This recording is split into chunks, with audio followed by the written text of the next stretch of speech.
Hi hello எல்லோருக்கும் வணக்கம். இன்றைக்கி நம்ம தட்டு இட்லி சாப்பிட்லாம் அப்படின்னு சொல்லிட்டு ஒரு ஆசை. தட்டு இட்லி பண்ணியிருக்கிறேன். எப்படி இருக்குதுன்னு பார்ப்போமா?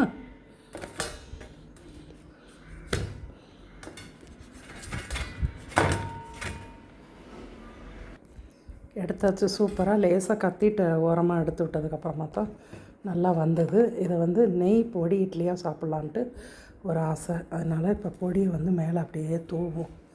பொடியெல்லாம் காரம் இல்லை, நம்ம வீட்டில் பண்ணினது தான். லேசாக அப்படி போட்டுக்கிடுவோமா?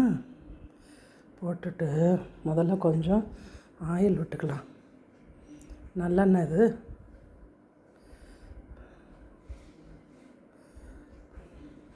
எண்ணெய் மட்டும் போதுமா நமக்கு? நம்ம நெய் பொடி இட்லி சொல்லியிருக்கிறோம். அதனால் கொஞ்சம் நெய் அப்படியே தூவிக்கலாம்.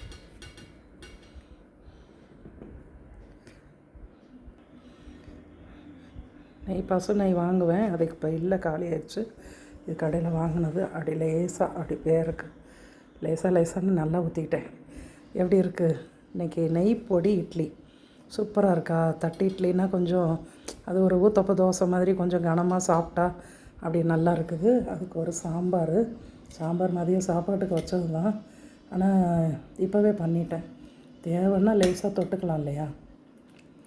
சாம்பார் சின்ன வெங்காயம் கேரட் போட்டு வச்சுருக்கிறேன்.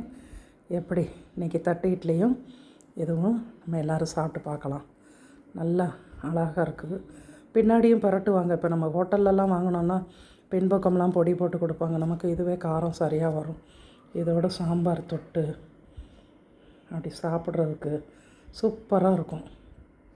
எல்லோரும் வாங்க சாப்பிடலாம்.